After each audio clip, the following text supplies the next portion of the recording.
I mean, it breaks it down to the T.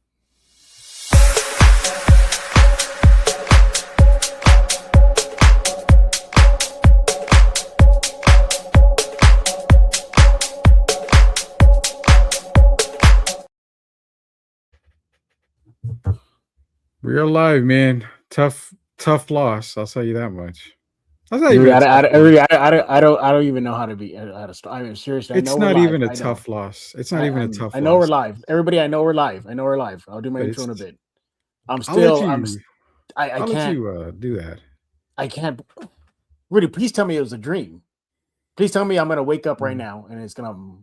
Oh, Jeff, you were in a dream because the Spurs had a 29 freaking point lead in Game 4 to tie up the series, and we're cruising. We're going to talk about it right now. Welcome to a live episode of Spurs in Focus right here on YouTube, iTunes, Spotify, Amazon Podcast. Look, you know where to go. Go subscribe right now. Substack, you know where to go. Spurs in Focus, Substack. Myself, Rudy Campos, we're here to discuss the debacle in New York City. We're here to discuss the end of the season. The greatest comeback for the Knicks, the greatest comeback ever in NBA Finals history, courtesy of your Spurs bleeping the bed in the second half. We're going to talk about our general takeaways.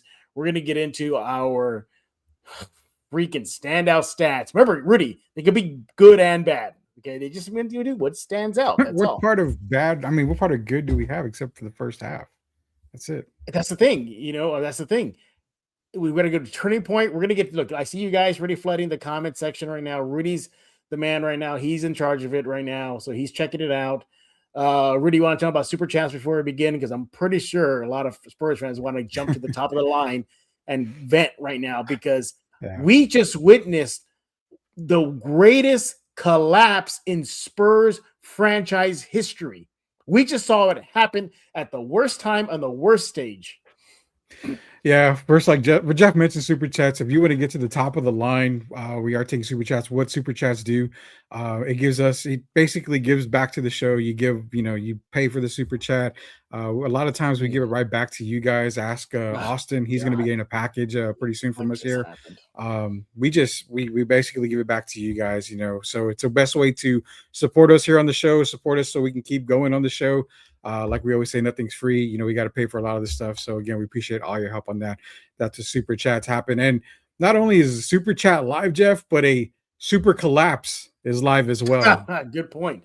Look, everybody, first of all, thank y'all for just staying up after the game. I know it's difficult right now. Spurs fans are reeling across the globe right now. I've already been looking at social media and I asked pretty much Spurs fans what the bleep just happened. What did we just witness? There's a lot of blame to go around. Okay, let me start off that way. The blame game starts in the second half, okay? Mm-hmm. So let's just get this out of the way. The general takeaways first. Okay, you got to play bleeping 4 periods of basketball, Spurs. This first half stellar domination stuff, that's good and all, or as the kids would say, Rudy, that's cute. But what does it get you? What does getting a 29-point lead get you if you can't maintain that? What does having shooting over 60% from the field, 60% from the 3 line in the first half, in the first quarter, nevertheless, get you if you can't finish the job? General takeaway is this Spurs team crumbled before our eyes. This Spurs team showed their inexperience. But was scary, though, and just more upsetting, was that some of the inexperience, Rudy, came from veteran players. De'Aaron Fox, the last time I checked, you're an all-star. Last time I checked, you've been to the playoffs before. Last time I checked, you are the co-star of the team. And when you're ahead and, you might want to dribble the ball out because that kills the clock, Rudy. That is kind of the biggest general takeaway is how it ended. Talk about Fox. You were quick. Talk about Fox. Yeah. I texted you about it. I defend the guy a lot, and I also call him out a lot. I call him out a whole lot on the show when he doesn't do right. Now, he had an 18-point game, 4 turnovers, but not good enough. Not good enough. But the biggest part, and I can get to my turning point of the game, was the fact though that when they got the steal, when it basically went off of Brunson, and he ran down the court to get that ball and pick it up, he goes for a layup. You do not chance that. Why? Because you are well under the shot clock. The shot clock turns off. You could have dribbled the ball out. Just dribble the ball back out. There was 2 Knicks defenders that were in the paint with him. Dribble the ball out. At least another 8-9 seconds comes off that clock. They're gonna foul you. I mean, I'd rather you go to the line to make 2 than leave it in the ref's hands to make a call whether you get fouled or not. You miss a layup. Timeout Knicks. We saw what happened with OG. Biggest collapse in Spurs history. No, F that. Biggest collapse in sports history other than the Atlanta Falcons and New England Patriots Super Bowl. That is another sports collapse, but this one, dare I say, ranks right up there. This was the score at halftime, everybody. 76-49. Your silver and black cruising, crushing the Knicks 41-22 in the first period, crushing the Knicks in the second period 35-27. At half, they were shooting freaking 54% from the field. I'm sorry, from the 3-line, actually, and 60% from the field. They were a plus freaking 27 as a team at halftime, while the Knicks were a minus 27 and looked like they were about to get wrecked. Rudy, I was so confident that the Spurs could maintain the lead that I was even saying to myself, look, the Knicks are going to make a comeback. They're known for that. We saw that in the playoffs. But I was so confident in this young Spurs team to at least maintain. Even if they were to win by 10, I would have taken it because that would show me, hey, they can bend, they can't break. But they broke. They broke. Poor game mismanagement, poor shot selection, poor player decisions on the field. And I thought your superstars are supposed to rise up. One did. And that's Jalen Brunson. One kind of did, but just wasn't enough to close out the game. Wembanyama even missed free throws down the stretch that could have iced it. And again, Rudy, I was still giving this young Spurs team the benefit of the doubt. I was texting you. I was saying, look, I think that Hart missed dunk / layup changed it because I think that was going to be the deciding non-basket made.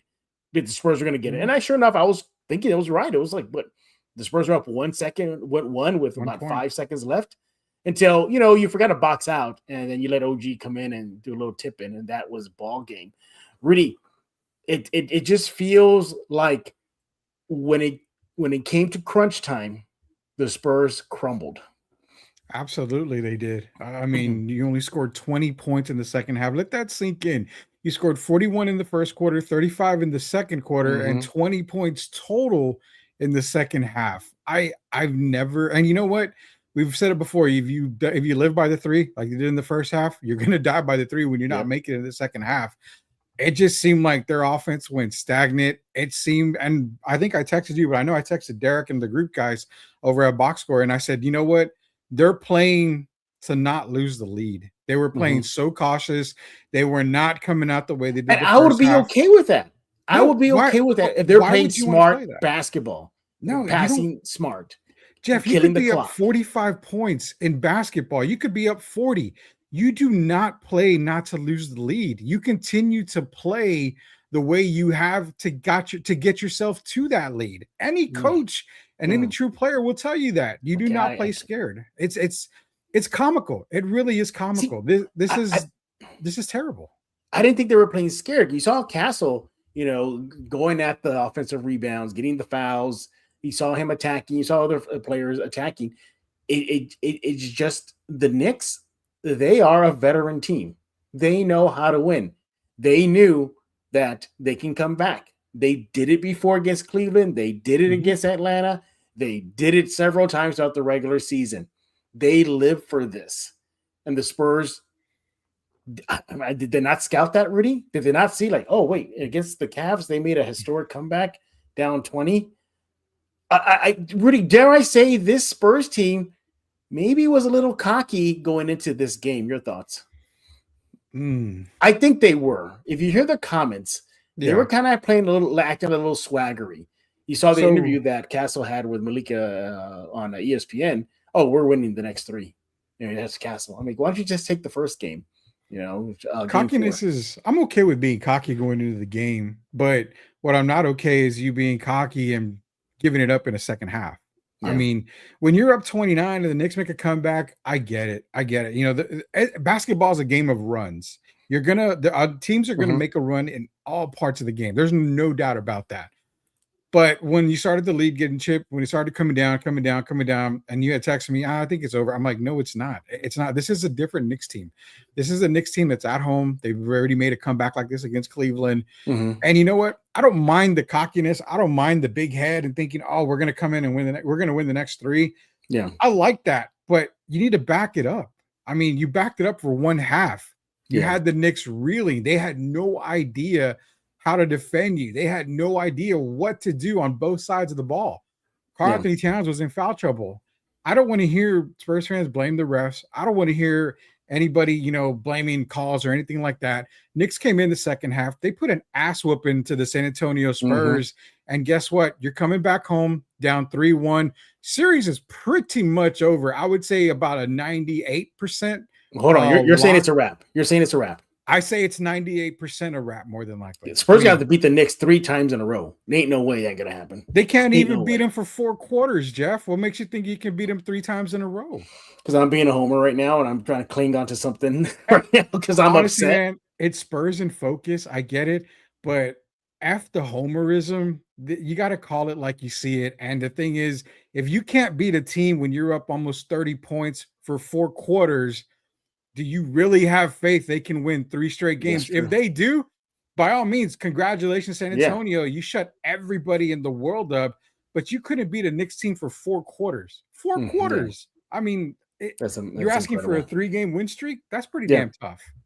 This is how crazy it was, a tale of two halves. It literally was. It was night and day for this Spurs team. All right. So in the first half, your San Antonio Spurs on the plus minus column were at plus 27, while the Knicks were a minus 27. All right. They're cruising. They're clicking, right? Let's fast forward to the second half, periods 3 and 4 combined. The Knicks were a plus 28, while the Spurs were a minus 28.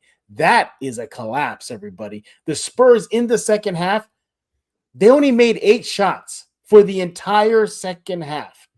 21% shooting from the silver and black. And they make 3 3-pointers.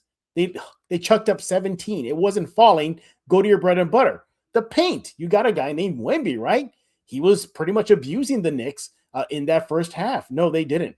In the second half, points in the paint, Knicks 16, Spurs 4. They dominated the Knicks, dominated the Spurs in the second half in the paint. They dominated on defense. They crushed them in the plus minus.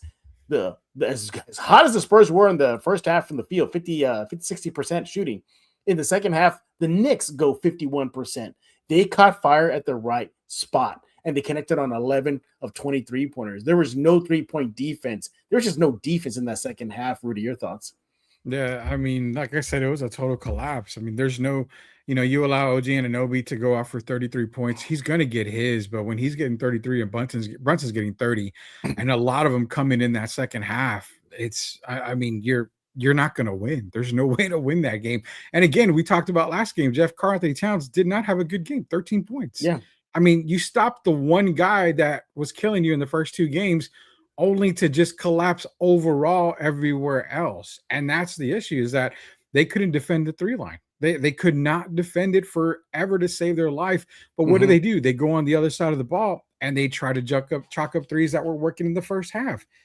I think there was one possession where they had the ball. Wemby shot a 3, missed, got it back, shot a 3 again.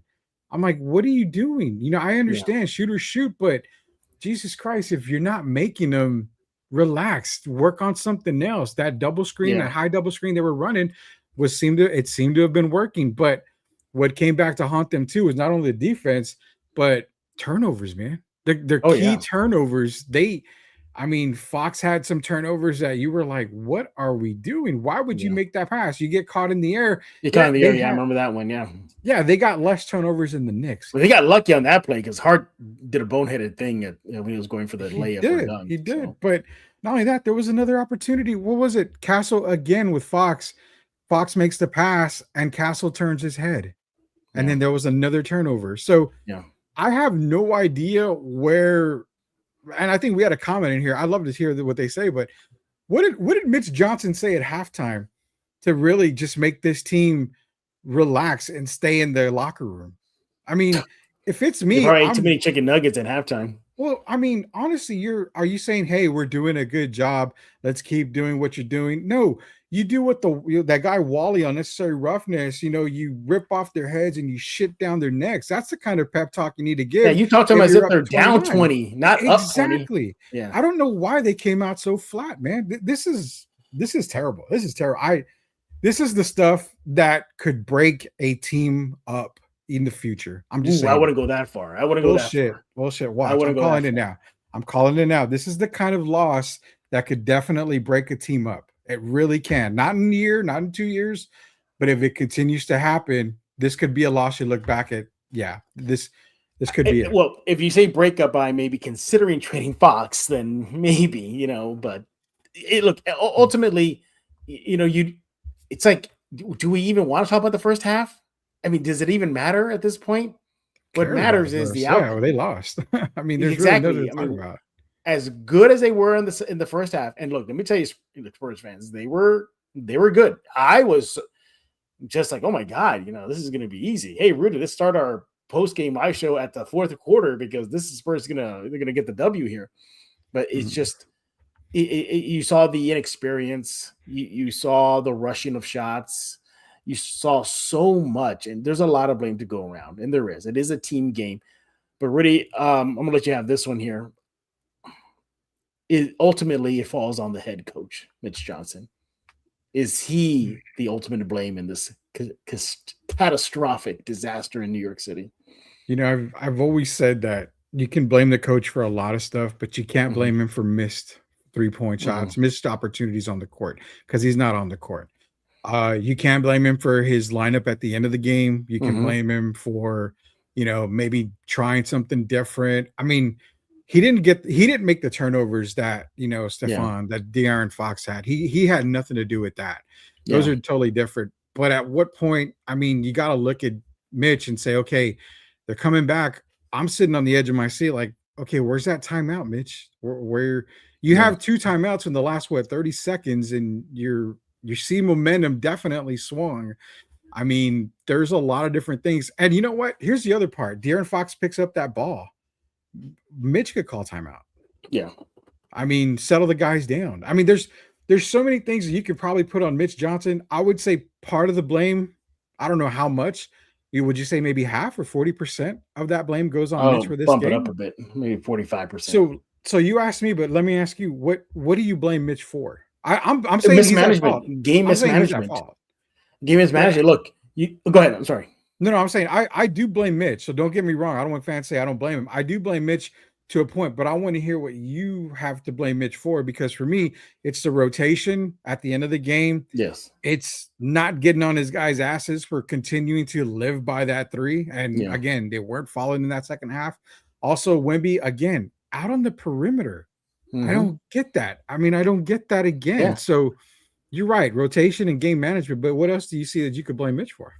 Obviously, the lack of calling a timely timeout. I think even during the broadcast, when the Knicks were rolling, the broadcasters were saying, Mitch, you do have 2 timeouts. Exactly. That's what I was saying. And he never used them early. Like literally the moment the bleeding first started, call a timeout. And I think he did. But when the bleeding continued, you didn't see that. He was trying to let the guys play through it. And they obviously were not getting anything. As far as Mitch is concerned, yes, he has lots of blame. But I'm also looking at the bench. Let's fast forward to the 4th period, everybody. All right. So again, 4th period, at least for the most part until the end, the Spurs were ahead. In that 4th period, the Spurs still had that big lead of like 20 something. It was still there. They were up 20 in the 4th, I believe. Yeah, they were up 20 points in the 4th. All right. So again, bench, you got to get out there. So Wemby played the entire 4th quarter. He played all 12 minutes, right? Even then, in those 12 minutes, your superstar, Victor Wembanyama, in 12 minutes in the 4th period, when the entire game is falling apart for them, he goes minus 16, scores 5 points, and he goes 2 for 9 from the field. And he missed, he didn't take any threes, thank goodness. But again, minus 16 for 5 points. Now, what about, Brunson? It's a Rudy, you talked about this when the series started. Ultimately it's going to come down to the stars. They have to do their star power and win the games. So Jalen Brunson, he plays nearly 12 minutes, 11 minutes and 50 seconds, plus 18, scores 9 points, clutch, 3 for 6 from the field, and hits a three-pointer and hits both of his free throws. Stars rise, right? Well, the Knicks star rose in the fourth period while Wemby crumbled. Also bench. I'll go back to the bench. So in the fourth period, where it's pretty much all hands on deck, the lead is slipping away. Everybody's got to up their game. So let's get this W, right? The bench for the Spurs in the fourth period, 2 points. That's it. From Dylan Harper. You got nothing from Keldon Johnson in 4 minutes. He only went 2 men deep. He went to Keldon and Dylan. That's it. He did not go to Cornette. He didn't even. I would have been okay with Barnes out there just to settle the team down, just to get that veteran presence out there. Yeah. Something, anything. He didn't get anything. So the Knicks, their bench, they scored 8 points, and it was all by, I think it was McBride. Alvarado. Yeah, Alvarado, 8 points in that thing. So he single-handedly outscored the Spurs bench 8-2. And you got productions not just from the star player, Jalen Brunson. You got 8 points for OG Anunoby, by the way, who I think he's kind of an unsung hero for the Knicks in this series. You get 5 points from Cat, his first points in the fourth period in the entire series. You get 2 points from Bridges, and of course 9 from Brunson. Now for the Spurs, you got 5 points from Wemby, Castle with 6, and Fox with 3. Not enough. You had Fox and Castle with 2 critical turnovers in that fourth period. There was a lot of blame to go around. You had Harper with 2 turnovers in that fourth period. I want to go back to Mitch here. Do you think he's playing with one arm tied behind his back right now? That he cannot go deep. He cannot go deep like maybe Mike Brown can on the Knicks side. That's a good question. You know what? Before I answer it, we got a super chat in here. Yeah. And Austin, what's up, Austin? Awesome, are you okay, Austin? Are you crying in your shower right now and Austin in the fetal position right now? Because I am. Austin with the super chat again. Like I said, when we get super chats from you guys, we do give it back to y'all guys. So don't worry, Austin. You're gonna get something in the mail, like I talked to you earlier about it. But he says, "What the heck just happened? 29 points, really, Spurs? I am lost for freaking words, guys. How do you let that happen? Dang it, Spurs! It should be 2-2. I'm sorry for ranting. You can't let that happen. Help me." And I think we're all feeling Austin's pain right now. You were up 29. And I'm looking at the De'Aaron Fox play again, Jeff. He picked it up at 12 seconds left in the game. 12 seconds left in the game. Spurs were up 106-105. A true point guard knows the time and he knows what to do. But Rudy, I thought he's clutch. Rudy, I thought he's clutch. Well, clutch is, I guess, scoring, but and he got blocked by, I think it was Cat. That's who I'm looking at it. So I mean, or either Anunoby or Cat. No, it was Anunoby. He blocked him, but. That's the thing. It's the fact that I get where Austin's coming from. It should be 3-1. It should be 3-1 Spurs. 2, 3, and 4 should have gone to San Antonio. There's no doubt in my mind. But I mean, you can rant all you want, Austin. Everybody's at loss for words. It's just a terrible, terrible loss over round. But again, you can blame the coaching staff. You can blame De'Aaron Fox for that last play that he did. I mean, you can blame the Spurs for falling in love with the 3. Yeah. There's just so much blame to go around. Yeah. I don't know. I mean, I'm gonna let you talk about Austin here for a little bit because I'm still in shock. Austin, what if I'm digging deeper here, Austin, I'm seeing just how they just went away from what got them going. They were aggressive. They were the ones with taking good shots. You had contributions from everybody. Wemby was being Wemby, but you were getting stuff from Castle, from Champagny. The list goes on. And they just went away from that. I just saw the lack of experience keep on peeking its head out throughout this series. You go away from putting pressure on the rim. You went away, from screen and rolls. It just felt like they just stopped. And we all saw that, Austin. They went from attacking to settling for outside shots and threes in the second half. The Knicks put them on their heels. The Knicks were forcing them to miss shots in the second half. This ranks it up there, man. This ranks it up there. How does it rank? Like how? I mean, when you say ranks up there, it's number one, and I'm talking about NBA history. Well, in Forget sports history, I think I think it vaults at number one now. it. I mean, it's so far up number one that number Number two one is for just me was rough. always still the Ross Strickland pass. The Rod Strickland pass. It looks like just a oopsie compared to this game. This game will forever go down in Spurs history as the biggest shit tank ever. And I don't know if it'll ever be topped. Yeah. Well, we got Mitch Johnson talking right now. This is what I had to say about the loss and how painful it was. He says, quote, "That's a game where you sit there and you say you had the type of personnel that you had. You shot the ball decent for a half, Mitch.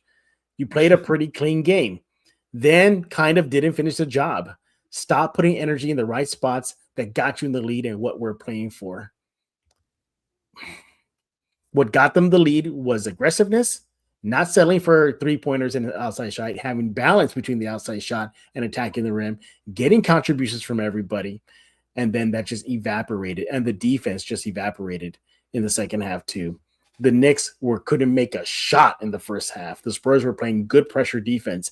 And then all of a sudden it's like, Bridges is out there, Brunson is out there, OG's out there, and they can't make threes. They weren't making threes in the first half. They don't make them now. No, they just settle for that. And then you get it. Finally, Cat gets going in the fourth period. Again, the bar was low for him, but he got going. Or do you think some of the mind games going into this game was apparent? You saw Wemby talking trash to Mitchell Robinson, saying, "I'm in your head. I'm in your head." Again, I go back to a little bit of a cockiness this team may have had going into this game. What are your thoughts? Yeah, I mean, it's not so much like I said, I don't mind the cockiness. I actually enjoyed it. I mean, I think it gives you the right to talk all the s you want because you're up 29. You're making it look easy. My problem is when you're up that amount and then you start to just settle, you start to just not you play to not lose the lead. And that's what they did to me. They went for threes. Oh, we're hot from three. Oh, we missed one, no big deal. Oh, we missed two. It's okay. We missed five. It might be a problem. Before you know it, you're down by one at the end of the game. Think about it. The Knicks probably only led the game for what? Maybe 2 minutes, Jeff? The entire game? Total? Their lead is the final score. Their lead is the final score. That was the only lead they had. That's it. A 1 point lead. I mean, that is a true 48-minute ass whooping by the New York Knicks right there. I mean, it wasn't 48 minutes. It was 24-minute ass whooping. I'm but sorry, it was the right 24 minutes. I mean, that was the right 24 minutes, like you said. But I mean, it's just I don't really know. I know what I want to say, but I don't want to make all 860 people with us right now turn off their TVs and all this other stuff because no. I mean, we love our listeners and watchers. No. It's not even that about the listeners. I just don't want to go on a cussing rant like I have before another podcast. Is all it is. So you see, that's why we we do have one. We do have a members only Spurs in Focus section. Once we start getting members, then those members can then see Rudy go off. So yeah. This is that's crazy. It's a crazy man. Oh man, I'm looking at some of the numbers here. So again, the first half. Again, the Spurs played Austin. I'm sorry. Thank you for Austin for the super chat. We'll get back to it. Yeah. You look, everything was just going right for the Spurs in the first half. The points in the paint, they were outscoring them 24-18. What else was going on for them? Fast break points, were right there with the Knicks. Spurs 9, Knicks 11. They weren't getting that. They weren't letting that get away from them. Again, the 29-point lead. But then you want to circle back to points in the paint, right? So in the first half, Spurs 24, Knicks 18, all right? So let's fast forward to the second half here and see what the points in the paints look like. If I can pull them up, here we go. Points in the paint, Knicks 16-4. That's what got the Spurs lead, attacking the rim. They went away from that too. This is just so bad, Rudy. This is so bad. Do you think this broke their backs? This broke their spirit? Yeah. I mean, this is, like I said, I'm the one that said it earlier, Jeff. This is a loss that could really be a snowball effect, and it could potentially break up a team. And like I said, not maybe in the offseason, maybe in a couple of years, when some of these guys are getting their max deals, you could potentially, I mean, let's put it this way. Look at the OKC, Russell Westbrook, James Harden, Kevin Durant. 3 superstars. I mean, you're potentially looking at in Castle, Wemby, and Harper. I mean, plus you can throw Fox in there. I mean, this is a different type of league right here, and this is a catastrophic loss. It's again, you think OKC is not going to reload in the offseason? They're going to reload in the offseason. Do you Yeah, not think Dallas is going to get better. Houston's going to get Minnesota is better. going to get reload in the offseason? They're going to probably get another great player. So the Spurs, this could potentially be, and I'm just saying potentially, but once you get to the finals, I mean, you want to do all that you can. I would have settled. You can say, "Oh, 1 point loss, that's great." No, it's not. It's not that you lost by 1 point. It's how you lost by Yeah. 1 point. You gave the game away. You pretty much more than likely gave the series away.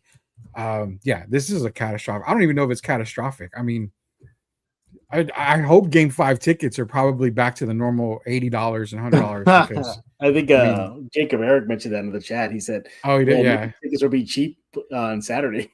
yeah. It could definitely be. It's just a meltdown all the way around. We got Notice another in the super notes, chat. and you know what? Oh, you see that in the super chat? Did you say that or no? Yeah, we got one more super chat Okay. that came in here. Austin's back in here again. Love Austin for this, man. He keeps moving. He keeps us going. Austin keeps the lights on here at Spurs in Focus, and I appreciate that so much. I want my lights off right now as I cry. He says, I mean, this is the nicest possible way. I love me some De'Aaron Fox, but don't get me wrong, but he pulled a Russell Westbrook tonight. Why? Hold the dang ball. That tops the Rod Strickland behind the back pass. That tops the Manu Ginobili foul on Dirk Nowitzki in that playoff series. I mean, okay, does this top the Ray Allen 3? yes, collapse? yes. I mean, It does really? I don't know. I think Ray Allen 3 is still up there because that's the title was there. no. The title was there. The title was there, but you know what? The Spurs weren't up 29 points, Jeff. And the Spurs still had a lead though. They were not up 29 points. No, that one hurt more because back-to-back was finally going to happen for the Spurs. No, I mean, it hurt. It hurt a lot. But they weren't up 29, Jeff. I mean, you literally had to score 22 points in the second half. You scored 20. If you score 22 points, you win. Or if you score 20 and you hold the ball at the end of the game, you win. There's nothing to think about. Thank you, Big Texan 52. Yes, I agree with you. I think when you roll out the trophy, getting ready to celebrate, that hurts more than what just happened. Golly. Yeah. See, Jacob says this one hurts more. It hurts. This is actually a good conversation for the offseason. We'll bank this for the offseason. Do you really want to talk about this in the offseason? Yes, I do. We're trying to forget about this. And yes, I do. I do want to talk about this in the offseason. Well, and again, I need a bottle of Jack. I really, really thought that no matter what, that Hart mess up, dunk, layup, whatever it was doing, was going to be the difference in a win for the Spurs. I really thought it was going to be like a free throw game. Oh, Josh Hart. At the end of the day, Josh Hart could have been the hero. But my God, I did not think they would do a simple thing like not box out OG, not box out a player. Basic basketball fundamentals you're taught. And you didn't do that. OG saves the day for the Spurs. Once again, you are here on the live episode of Spurs in Focus to discuss the collapse in Manhattan, the collapse in the Big Apple. Your Spurs are down in the series 3-1 after blowing a 29-point lead. And, well, they're now down. They're 107-106. That is your final score. The Knicks lead was the final score. That's what happened. Hearts are breaking across Spurs world right now, fandom.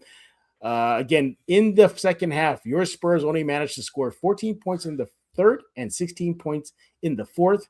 And your superstar, Wembanyama, missed critical free throws and did not rise to the challenge in the final frame, only scoring 5 points. I got to correct myself. I said 20 points in the second half. It's 30. I'm sorry. It was the 30-point lead for the Spurs? No. I'm saying they only scored 30 points. They only scored 30 points. Okay. I thought I said 20. I meant 30. I'm sorry. Okay. Yeah. All right. Let's take a break. When we get back, we're going to give you my big takeaways from the game. Yes, there are some. Rudy's going to give you his, and then I guess we'll play the game, turning point, all that good stuff, and then get to you guys, Spurs in Focus commenters. You guys are leaving a bunch of them. We're going to get to them coming up next right here on Spurs in Focus. As the new leader of the Decepticons, I command you to subscribe to Spurs in Focus.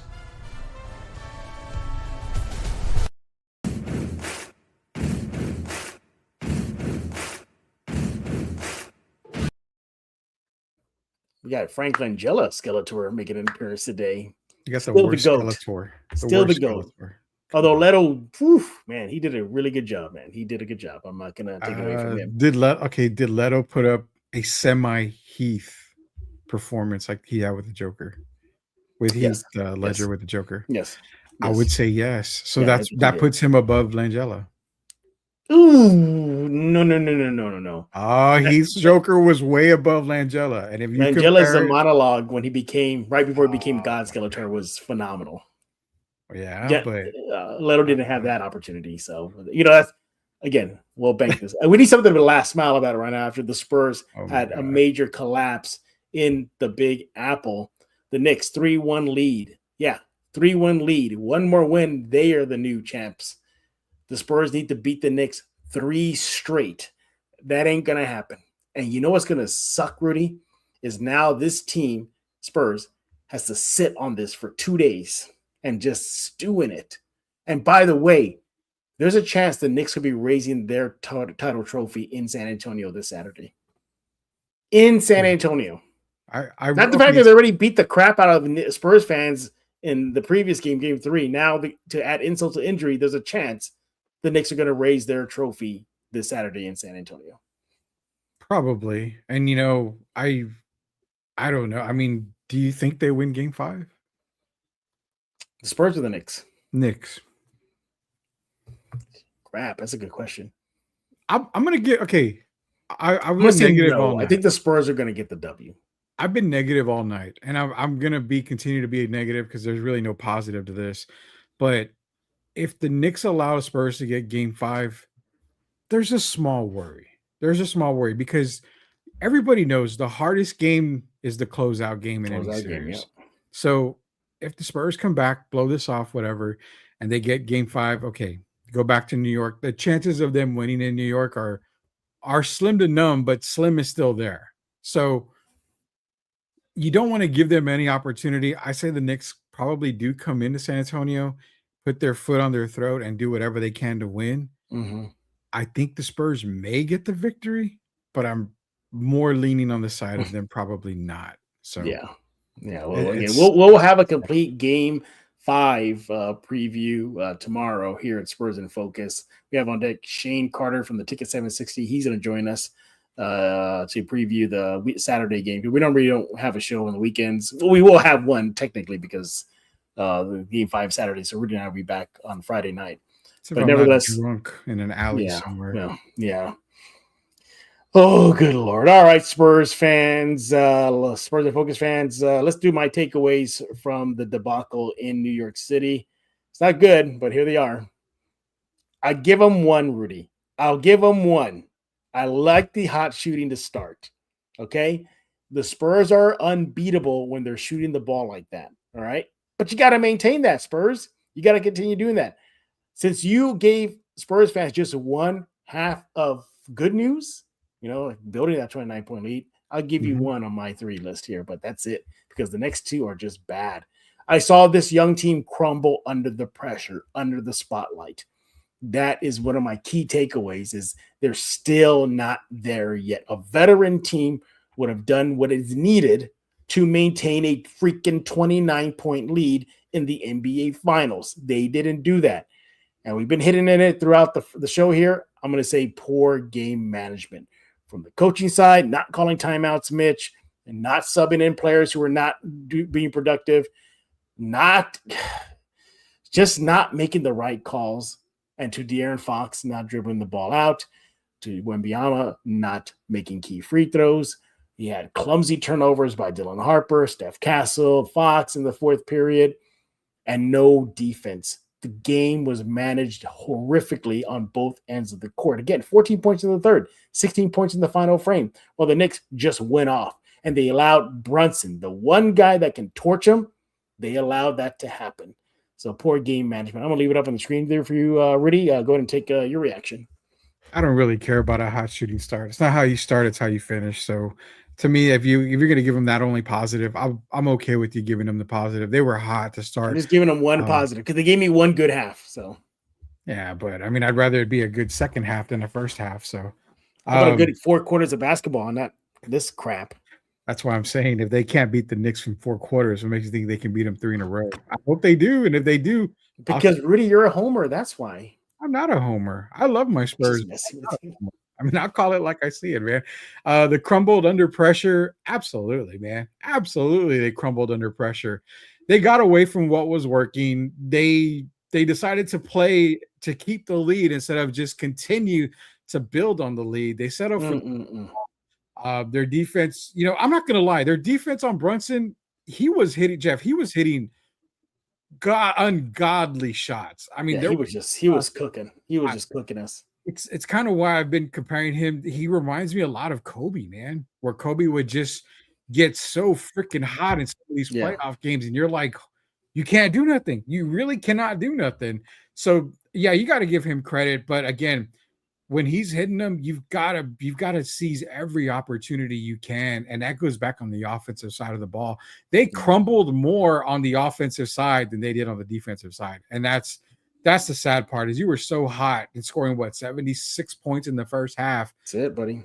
And you only scored 30 in the second half. I mean, that's the pressure right there. Poor game management. Yeah, it goes back to what I just said. Your offense just became so stagnant. It was the reason why they lost games in the playoff, was the exact same reason why they lost and blew this lead in this game. It became stagnant. It became stale. It became we're going to shoot the three ball, or, we're going to have Wemby, at the top of the key. He's going to try to shoot three. He's going to miss. He's going to try to shoot another three. He's going to miss. You've got to change something up, whether it is bring in a Harrison Barnes, bring in somebody else. And your management part goes to coaching, because I get he's 6th man of the year. I love Keldon. I've talked to Keldon. I've interviewed Keldon Johnson before. He's such a great player. The community loves him and stuff. But when you go again 2 points, I don't understand that. And what frustrates the hell out of me more is he continues to drive the ball, and he's throwing up shit. He reminds me a lot of DeJuan Blair. I mean, you're just throwing shit up.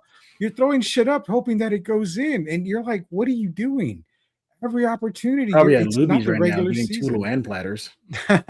It's like you see it hasn't worked in any of the playoff games yet. You still continue to do it, man.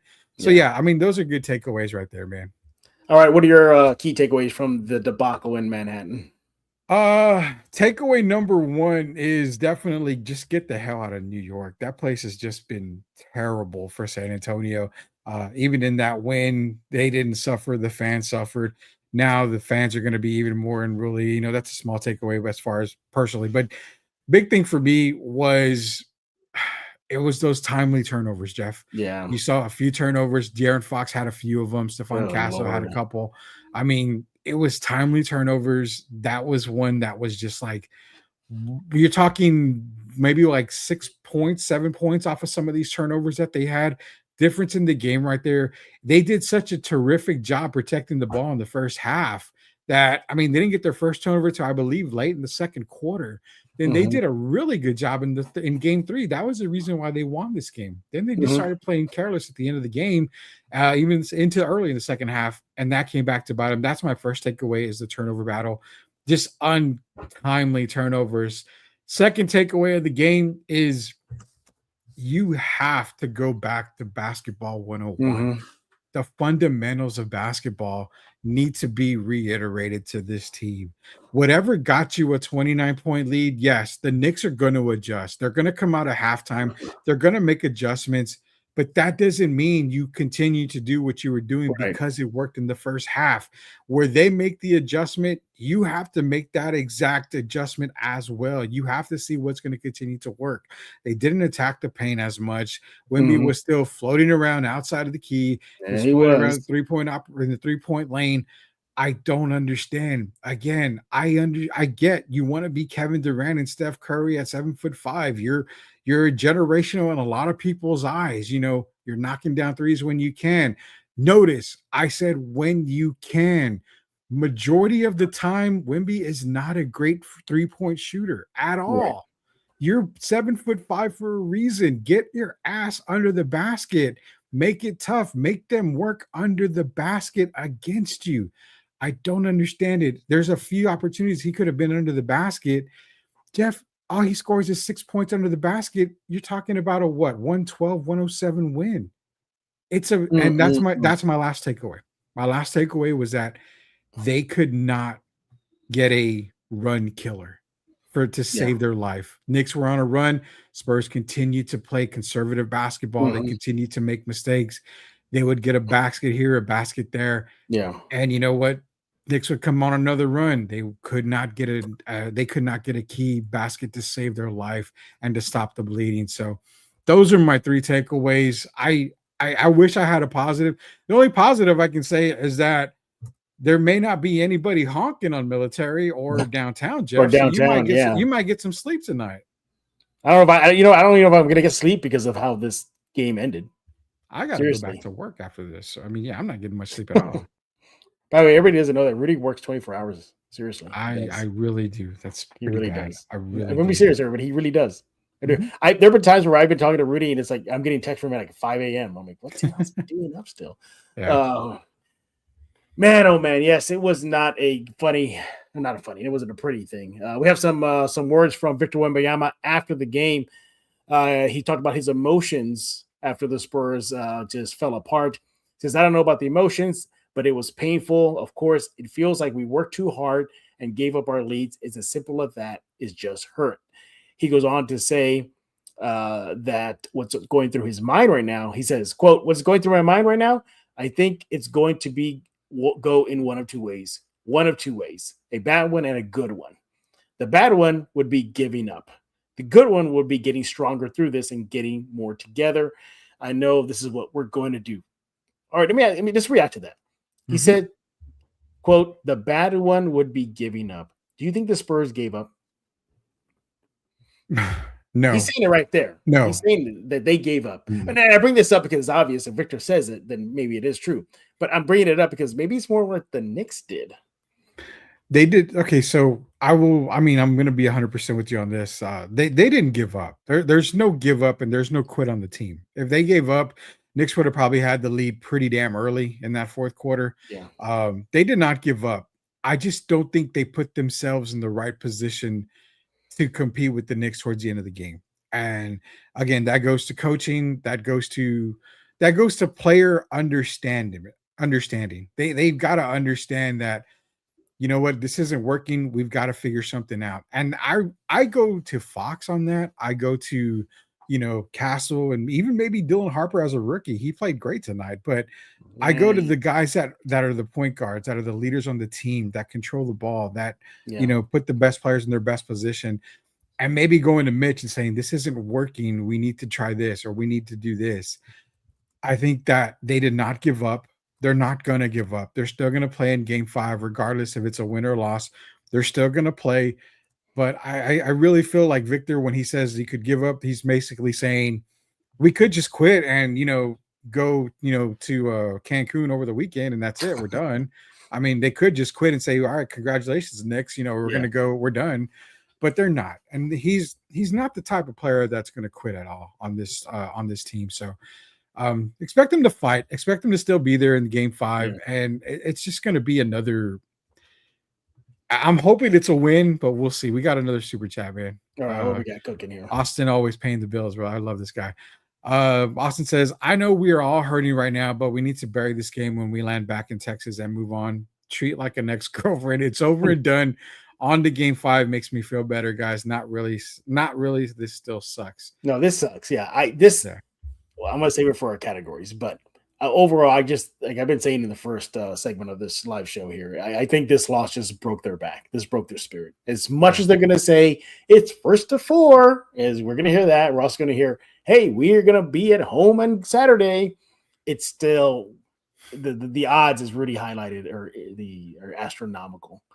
Your Spurs are going to have to beat the Knicks 3 straight. That ain't going to happen. And by the way, we have so we go back to game 5 for the San Antonio. So game 6, if there is a game 6, we'll be in New York. So, yeah, I mean. Okay, it can happen. Yeah. The likelihood is very unlikely that it happens. Yeah. I mean, by all means, if they come back, I will come on this show. I will be quiet. I would be like, you know what? I owe an apology to this entire team, but only for the first, the last 3 games that they come back on a 3-game winning streak. I would be like, I'm sorry, this is a different team. I'm gonna get your reaction to this too. So Wemby was asked post game, what did you think of the substitution patterns? And that was a question about Mitch and his substitution patterns. Yeah. This is what he said, quote, substitution patterns, I don't know. It's not really my expertise, but yeah, I guess it did. Which I'm gonna shots fired. Which I'm gonna tell you right now, I call bullshit on him saying that he doesn't know about substitution patterns. I mean, you can be a CYO player and you understand substitutions. Mm-hmm. You understand why certain players are in there. And again, Jeff, you questioned me earlier, and it's a topic that Derek Gervin and I talked about this morning, and we're going to talk about it Friday. The likelihood that this team stays together. That's what I'm telling you. You kind of already see a little bit of it. Mm-hmm. I mean, this is the answer. What do you think about substitution patterns? The coaches are the ones making the decisions, and I believe that they're making the right decisions. We just couldn't get it done tonight. Maybe it was maybe we could have had another player in there at a certain time, but that's something we'll discuss. That is the typical answer for a player that knows, okay, I believe in my coaching staff and everything. But as mentioned earlier, this is the type of loss that makes you question everything. That could potentially be a breakup later on in their careers, Jeff. You're hearing it. You heard it right there. Hey, is Sean Sweeney like, man, can I get out of here now? Oh, Sean Sweeney has the family already packing and moving to Orlando. He'll be there by Sunday, more than likely, the way it's looking. And yeah, exactly. All right, let's go ahead and get into our game we have with Rudy every time. By the way, Austin, thank you so much. I appreciate that super chat there. That was very nice of you. He's gonna get a lot of stuff. I've already made some. Rudy's gonna hook you up, so just make sure. Yeah. I hope you already got a hold of Rudy, Austin, so you can get your swag. We've got him. He DM'd me already. We've been talking about it, and we get some stuff to him. All right, here we go. It's probably gonna be a lot of positives in the game we have where we play with Rudy.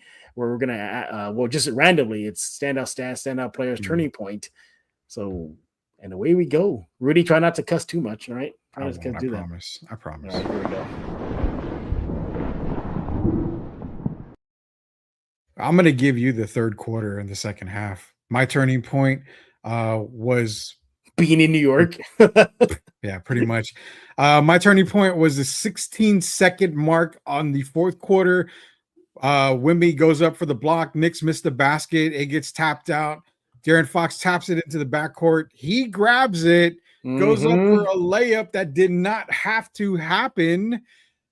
All he had to do is dribble the ball out. He picked up the ball with 12 seconds left or 13 seconds left. He turns around. He dribbles back out. There's no nick in his side. If you guys don't believe me, I've been watching the replay for the entire show, Jeff. I'm still looking at it right now. He dribbles that ball out. Spurs win 106-105. At worst, they get fouled, go to the free throw line. Yeah, because of free throw game. Yeah, exactly. The only guy to miss free throws tonight was Wemby. Everybody else was perfect from the line. So De'Aaron Fox was 2 for 2.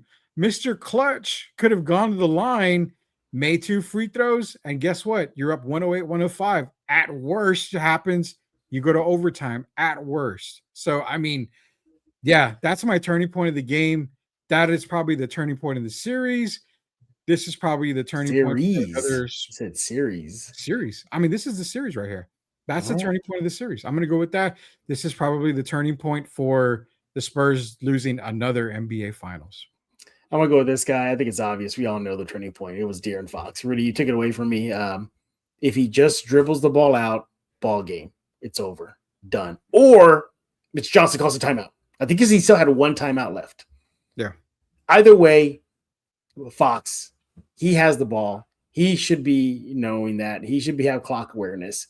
It's not just that, too. He also had a crucial turnover. He was fortunate that Josh Hart missed it, but that continued to allow the Knicks to have that juice, to have that momentum in their favor, because that tells them, the Knicks, this young Spurs team is falling apart, and they were seeing it, they were experiencing it. It was a complete collapse. I'm gonna go with Fox. Fox not dribbling the ball out and making it a free throw game. That's it. And that's all it was. And that we could be looking at a 2-2 series tie. Instead, we're looking at a 3-1 tie. I mean, I 3-1 lead. I commented on our friend Eddie Johnson from Sirius XM Radio, Yeah. and he talked about that, dribbling out. And I said all he had to do is dribble out. I had one schmuck come at me on X when I said, he said, "You're not running 10 plus seconds off the clock. You don't have to run 10 seconds off the clock. You get the ball with 13 seconds left. You pull it back out. You get the clock down to about 5 or 6 seconds, but you go to the line." So there's people that know basketball, and then there's people that are idiots, like the guy that commented on me. Fox needs to run that clock out. All right, Rudy, let's go to our next category here. Which one is going to be for Mr. Rudy Campos? It's going to be this one.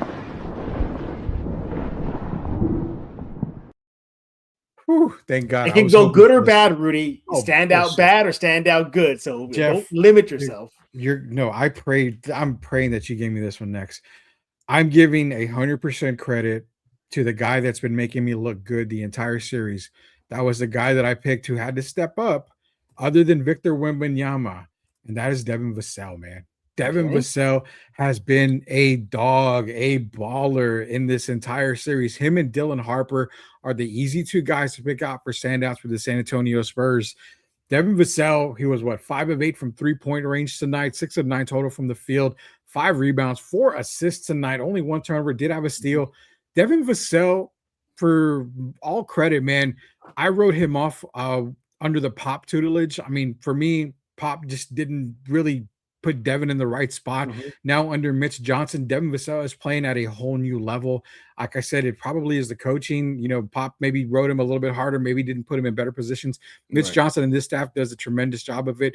Devin Vassell's been my standout player for almost the entire series, man. He's really, really, really he's really getting that check's worth. Definitely. And he deserves a starting spot on this team.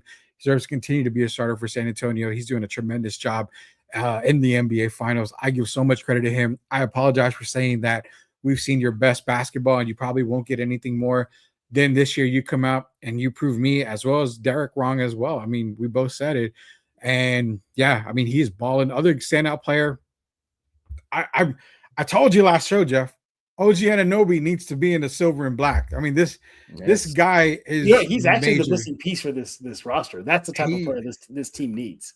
You know what? You should have, when you traded Kawhi Leonard, you should have asked for either him or Pascal, and then we would be set for life. I mean, both of those guys are tremendous. But those are my standout players. If you want to get to yours, by all means, we do have another super chat in here as well.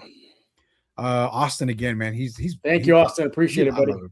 I'm going to spread some positive stuff. Dylan Harper, big time player, very good game. And how many times will the Spurs keep letting the Knicks come back games 1, 2, and 4?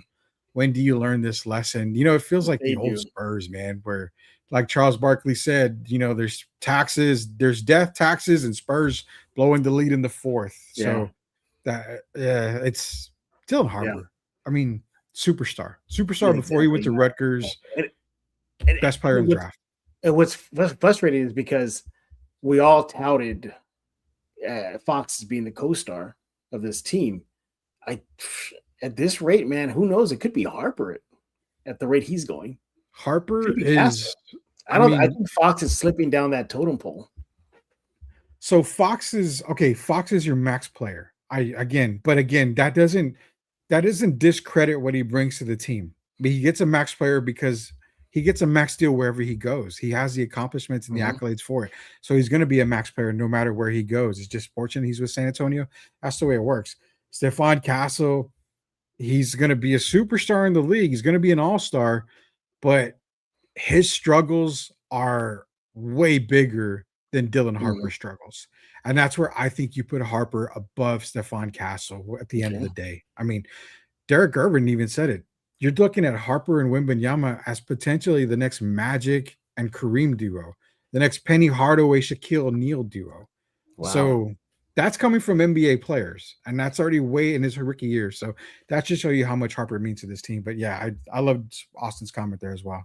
Well, just hear what Harper had to say. This is what Harper had to say at post game for the debacle. He says, "quote It's no time to complain, no time to point fingers. It's time for us to step up. It's time for us, if we believe we are who we think we are, then it's going to show that was Harper on the loss to the New York Knicks in Game 4. So and that's the right approach right now. I think you really, really gotta just forget about what happened. It's gonna sting though, because they gotta dwell on this for 2 days straight. There's no quick turnaround, right? Yeah. And think about this too, even if they do force a Game 6, they got to travel again. That's more wear and tear on them. But it's not like they can't win in New York. Yeah, they proved it already. They already proved it. I mean, they can win in New York in a game and a half. That's it. That's it. We saw it again. You know, the Spurs played solid ball for a half. They can win in New York. They just got to play 4 periods of basketball. That's it. But thank you, Austin. I appreciate that. Yeah, going back to what Austin said about games 1, 2, and 4. Again, you just look back at the Knicks playoff run. They won 13 straight games. In those 13 straight games, they had several tremendous comebacks. The big one was versus the Cavs. Now this is the biggest one for them. Oh, they are just going to be riding high going into Game 5 in San Antonio. My goodness. You know those Knicks fans that are going to San Antonio on Saturday, they're going to be loud and obnoxious. You know that's coming. I'm terrified, and this is legitimate terrified here. I'm terrified of what could potentially happen in San Antonio. No, don't put that vibe out there. Don't put that. No, I'm just saying. I mean, we got to call it like we do, Jeff. And I'm saying, for what happened in Game 3, if the Knicks win on San Antonio's home court, I'm terrified of what's going to happen after that game. I mean, I hate to say it, downtown. Yeah, well, when the Knicks partying downtown or stuff like that. Yeah, they're going to get liquored up. It's I hope the chief in San Antonio and whatever Bear County, they Hey, really Knicks fans, I lived in New York. Let me tell you right now, San Antonio closes at 2 p.m. So you're probably not going to get a lot of time to party, unlike you can in New York City, unless you take a red eye to New York and 2 a.m. party up there. 2 p.m. 2 a.m. Sorry, 2 a.m. Thank you. Sorry about that. Yeah. What's a Saturday? I don't know. No, bars close at 2 p.m. That's one thing I don't like about living in San Antonio. This whole shutdown at 2 a.m. Sorry. You're turning your back on the Spurs. Actually, you're a Knicks fan now. No, I'm not. I'm just talking about the city life, not the team. I love you. Stand-up player for me is Dylan Harper. 32 minutes, 21 points, 8 for 12 shooting. He was a plus 12 on the night. He was the best plus minus for the Spurs off the bench, mind you. A plus 12.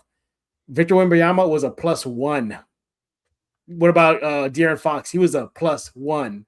No, it was Dylan Harper who was a plus 12 on the night. So yeah, you got to give it to him. And get to our final category here. Let me pull up the graphic. Here we go.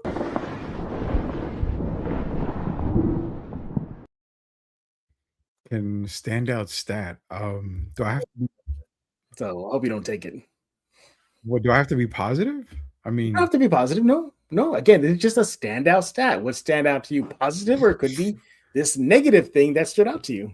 I mean, you probably got the 30 points right as your standout stat in the second half. If you do, let me know. I don't. If you do, let me know. I won't take it. I don't. No, okay. So for me, it's 30 point as a stat. That's all you scored. You scored less in an entire half than you did in the second quarter, where you had 35 points. Yeah. Standout stat is you went into the second half, you were comfortable, you had a 29-point lead, you figured it was game over. They were already packing their bags and they were already boarding the plane going back to San Antonio. Didn't realize they had a second half to play. Right. That is the biggest standout stat to me, is that you showed up for one half thinking that the game was over, not realizing that this same Knicks team had one of the biggest comebacks in NBA history against Cleveland, had been coming back on you pretty much all series long already. Right. Your 29-point lead wasn't enough. You needed a 31-point lead at halftime to kind of get this victory. But my standout stat definitely is that 30-point half where, I mean, it's sad, man, when Jalen Brunson has 36 points total. I mean, OG and Anunoby, they both did their damage in the second half. Yeah. That's tough. That is super tough. But yeah, for me, that standout stat is that. The other stat I can only come out with, Jeff, is I mean the lead of the game. It was just less than 2 minutes of the Knicks lead. That was it. Yeah. My standout stat is 33 points from OG and 36 points from Brunson for a combined 69 points on the night from your two stars. What about the Spurs? So Fox and Wemby combined for 42. So, which team stars rose to the occasion? The Knicks. I'm gonna go with the Knicks. Yeah, I mean, you got to tip your cap, man. OG came up big for them. Brunson came up big for them in the second half. They were there when it was money time, and it counted. So I'm gonna go with the standout stats. Spurs had no answer for those two guys, none. And even Mitch Johnson said, "You gotta acknowledge what the Knicks did." And in this case, what those two guys did to the Spurs was tremendous. Oh, we got another super chat. Yeah, Austin, I can hear with another super chat. It says, do you think this might be better for this team learning how to close and win deeper into the playoffs, go through what OKC did in 2024 and come back 1 year later better for it and growing up? That's a great question. But again, look at the conference that they're in, man. You cannot tell me that the Thunder are going to be looking for revenge next season. You cannot tell me that Dallas is going to regress. They're only going to get better. We didn't even talk about the Jazz. The Jazz are sitting pretty right now. To be a very strong. With the Blazers, they're up and coming. You see where we're going with this? This is a golden opportunity for the Spurs to get a title before having to go through the gauntlet again. But yes, is it a big learning experience? Of course it is. Are they going to get better from this? Of course. Yeah, go ahead. I'm sorry. Go ahead. No. But I mean, I'm just trying to just put in perspective here what opportunity they have right now, and it's slipping through their fingers. Yeah, I mean, I love the question about Austin. It makes a lot of people think because – OKC it's a very deep team, and they are, they're going to be there next year as well. Sam Presti has something cooking in the background. He literally has 2 picks in the first 20 picks in this draft, which he can easily trade away for a player like Giannis Antetokounmpo. I mean, there's even lately there's talks of them going after Evan Mobley and teaming him up with Chet Holmgren and Shai Gilgeous-Alexander. Yeah. Top it off, they would be able to keep Jay Williams at the same time. So, I mean, they have a lot of opportunities to improve. There's a great possibility Giannis Antetokounmpo goes into the Western Conference. Milwaukee doesn't want to send him into the Eastern Conference. So the West is going to get stronger. It's going to get a lot better. You saw the rise of a team like Portland. You saw the rise of team. You mentioned Utah. I think Utah is still another year away from being, one of the playoff teams, if you can even believe that. But don't forget, they've got a great team already building in Utah. The West is going to get tougher, and that's why I said that you have to take advantage of this. You were playing so great. The Spurs have played great for 4 games. They really have played great for 4 games. They've just, I don't know if it's immaturity. I don't know if it's the youth. I don't know what it is, but I think they were too cocky going into this game. It could be that too. And then Austin also mentioned the Denver Nuggets. I mean, you cannot count out Nikola Jokic, and Denver is going to make a move in this offseason. I guarantee you they're going to make moves. So the West is going to be a battlefield. It's going to be like the old school days where every team's just going to beat each other up. And the Eastern Conference may have a couple of teams that are just going to dominate on their way to the finals. You've got to take every advantage. And this could be a good learning block, but where's the learning curve? Is it exactly players, or is it the coaching staff? Remember, coaching staff is going to be weaker coming into the next season. Yeah. They're not going to be as great with Sean Sweeney. I mean, this is a lot. Yeah, the defense is going to take a big hit. Yeah. So this is a lot of questions going into the offseason. And we're not even in the offseason, but I mean, he brought up a great point, Austin did. Yeah, that's a good point, Austin. Yeah, again, thank you, Austin, for the super chat. Appreciate it. All right. Look, we've been talking this whole show. It's your turn. Rudy, the czar of the comment section. He's been monitoring it. Start, man. That's a lot. We got a lot. I don't know where you are. All right, well, just fire him off, Rudy. Do your best. We'll go to the top. We'll go to the very top. Death Magnet Lord. Love that name. Love the Is that a Transformer? Picture. That should be a Transformer Decepticon. I don't know, but that Death profile Magnet picture, Lord. I'm already scared of stuff, and that's going to scare me going to bed tonight. It's just embarrassing. Yes, just embarrassing, guys. Look at OKC, Harden, Durant, Westbrook, failed dynasty. I called that earlier to you. I said it earlier to you that I'm not saying it's going to happen in San Antonio. Too speculative right now. But you see the same. Oh, don't say that, Rudy. I hate to say that. My heart hurts, according to Sir Chili Cone. We all do, man. So mad, but it was a hell of a game. You got to give props to the Knicks, man. I mean, as much as we're upset about the Spurs, you got to give a lot of props to the New York Knicks, man. Opponents, this is the current account. Okay, so yeah, it's the opposition. I would say I'm shocked, but we should be. They've done this before. De'Aaron Fox getting a lot of hate. Worst clutch player ever. Hey, Mentioned look, Fox can swallow this and one. and rightfully so, and rightfully so. Yeah, we're not holding back on Fox. He could have been the hero of the game if he just sat on the ball. Jeff, that's what I said. That play was a series changer. He holds the ball. Spurs win the game. Yeah. Whatever happens, he goes to free throw line, makes them great. They win. But the smart play, if he holds onto the ball and if they win, it's 2-2 going back to San Antonio. All momentum, San Antonio. More than likely, they win the NBA title. He goes for the layup. It gets blocked. All the momentum goes to New York. You see what happened. You saw what happened after that. Yeah, I mean that's the play of the series. That's a big one. Wemby was that could have been a turning point in the game. That was going for a layup, trying for a layup. Yeah, just holding the ball. Those last free throws from Wemby, they did hurt. I mean, he knocks down a couple of those. That could have been another turning point. Yeah. NBA history, the worst loss in NBA history. You know, Dan would have come back by the Knicks. Too many threes in the fourth quarter. Yes. Yep. Again, I don't know why Fox just didn't hold on to the ball. Yep. Has he been on the press conference yet? I mean, has he talked? Is he? No, he's. I don't think he's going to talk. I know the Spurs PR. They're going to protect him. You gotta let him, unless he talks in the locker room. Which could happen. That changes everything, right? But as far as on the conference stage podium, no, he's probably not going to do that. So Kimberly's in here. Mitch, what is this team's what is the team's go-to play? Fox played like a JV bench player at the end. Why didn't Fox dribble out the clock? That's going to be on everybody's mind forever. Harper, how about this? Is that going to be one of the horrific plays for Spurs history? The Ross Strickland pass, the Manu slap. It's number one. It's Fox not dribbling the ball out. It's number one. I mean, I put it this way. The Rod Strickland pass came in the Western Conference Finals. Yeah. If I'm not mistaken. So, okay, it happened in the finals. You're playing in the actual finals for a title. Mm-hmm. This goes well above Rod Strickland. Mitch Crumble, Rudy, before you continue, just heads up, there's like some sort of spam people coming in about promoting some website, so be careful. Oh, no, yeah, I always get those. Okay. Don't worry about those. Mitch Crumble, like the first game when he didn't call timeout, when he got the rebound, he didn't call timeout when Harper was stuck at half court. Again, that's the problem with Mitch too, is that a lot of we've mentioned it, the timeouts being called. I don't know why he's not calling certain timeouts. I mean, you don't let him play in that first game. You call a timeout, you set up a play. I mean, rookie mistakes by a head coach. I guess it happens, man. Mm-hmm. Castle should have said we're going to win that. Yeah, I mean, he shouldn't have probably have said that we're going to win the rest 3 games in a row. Motivation for the New York. That's what Knicks. I said at the start of the show, man. What I tell you, they were being a little too cocky. Yeah, Carlos is in here. The Spurs had sucked the life out of the Garden. I don't know why these can start to shoot threes. Mitch should have been telling that team to settle down and kill the clock. Not so much kill the clock.